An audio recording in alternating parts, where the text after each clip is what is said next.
I'm not really sure why I'm posting this now. I haven't talked about this openly before, and I'm not expecting answers. I think I just reached a point where keeping it to myself started feeling worse than putting it somewhere public. This happened a few years ago, but it doesn't feel old. It still feels close, like it's sitting just behind everything else in my head. It was supposed to be a family vacation. Me, my parents, and my younger sister. We booked a private yacht through a legitimate agency. Contracts, emails, payment receipts, everything looked normal.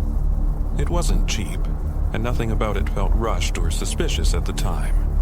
If anything, it felt overly professional. The yacht itself was big, clean, almost too clean. Everything inside was white or light-colored, polished, and smelled faintly of disinfectant mixed with salt water. The kind of place where your footsteps sound louder than they should, like the walls are listening. The first thing I noticed wasn't anything obvious or dramatic. It was just a feeling. The air felt empty, not cold exactly, just drained. Even when people were talking or music was playing, it felt like the sound didn't fully settle into the space, like it passed through and disappeared. There were other guests on board, maybe 20 people in total, mostly adults. Some couples, some small groups. From the first day, their behavior felt off. Not aggressive, not chaotic, just disconnected. They drank constantly. Not social drinking, not celebrating. More like they were trying to stay numb. By the second day, it was obvious a lot of them were using hard drugs. Pills, powders, liquids in small bottles. Things passed openly, without any effort to hide it. Nobody acted worried about consequences. It felt like rules didn't exist on that yacht. Some people barely spoke at all. They'd sit alone for hours, staring at walls or at the water. A few of them stared at people walking by, including me. Not aggressively, not threatening. Just blank, like they were waiting for something to happen and didn't care who saw them. At night, the yacht changed. The lights dimmed automatically after sunset. Not romantic lighting, not warm, just low, heavy. The hallways felt longer than they had during the day. Corners felt darker.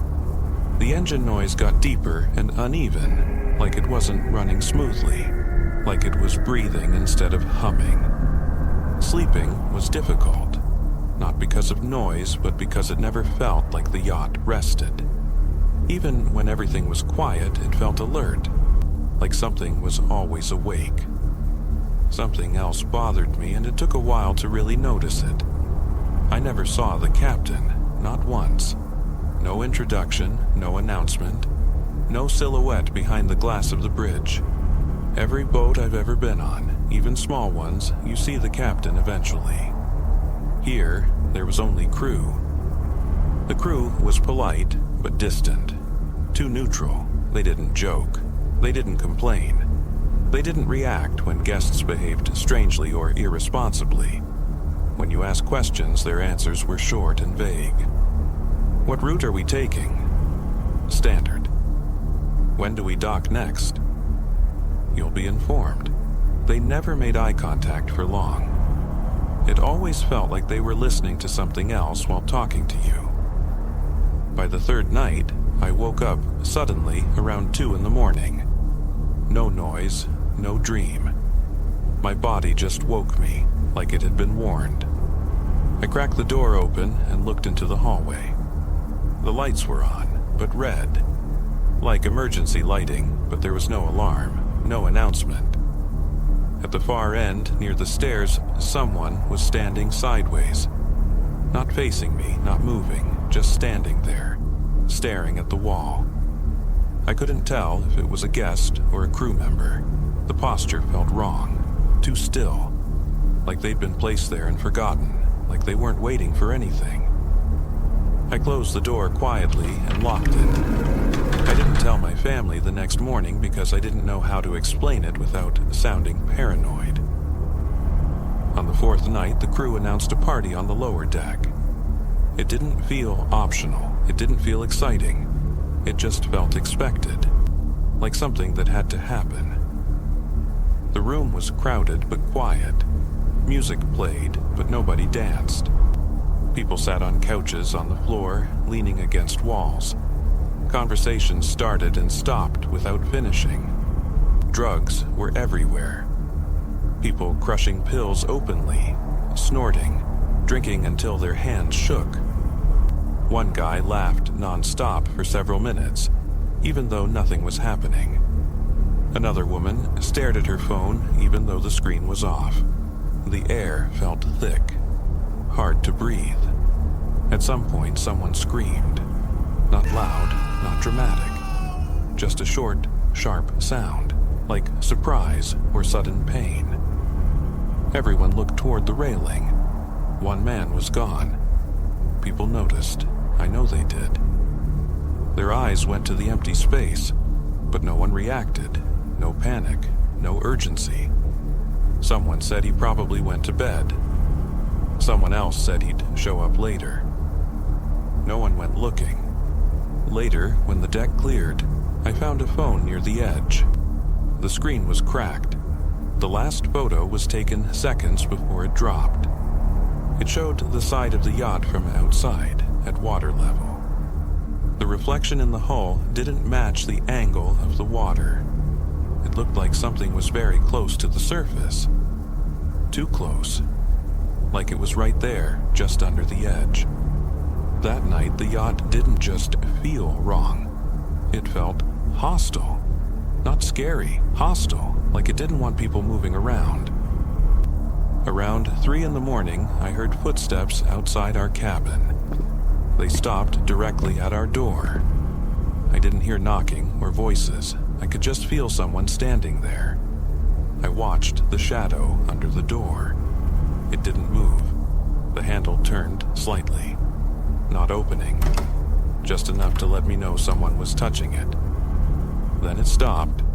After a long time, the footsteps slowly walked away. The next morning, my sister was gone. Her bed untouched. Her phone missing. No note, no sign she'd left on her own. We told the crew immediately. They said they hadn't seen her. They didn't seem surprised. Passengers didn't care.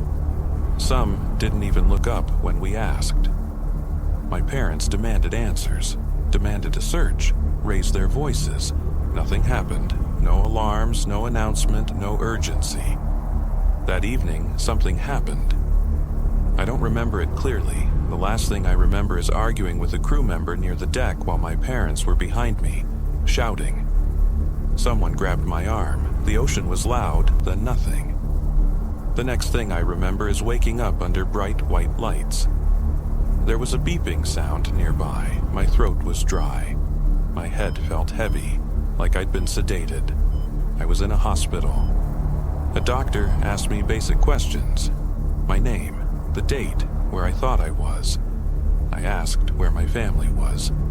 He hesitated. He said there had been an incident at sea. He said search and rescue had been involved overnight. Later, officials spoke with me. They said there were inconsistencies in the passenger records. My parents' names appeared on an early inquiry but not on the final manifest. My sister's name wasn't listed at all. They said this happens sometimes with private charters, administrative issues, last-minute changes. They also said they couldn't tell me where my family was. Searches were conducted. No clear conclusions were reached. I stayed in the hospital for 3 days. No one came to visit me, no updates, just paperwork and quiet rooms. Weeks later, after I was home, my phone backed up automatically. There was one photo I didn't remember taking, time-stamped 2:17 a.m. It showed my cabin door from the hallway. The lighting was red. The angle was wrong. Too low. Like the phone was held closer to chest level. Or lower. There was a faint impression on the surface of the door. Not written, not scratched. Just something pressed there. A word I don't remember seeing before that trip. Pending. Sometimes I wake up at night feeling like someone is standing outside my door. Not trying to get in, just waiting. I don't know what that yacht was. I don't know what happened to my family. I only know that whatever process started out there doesn't feel finished.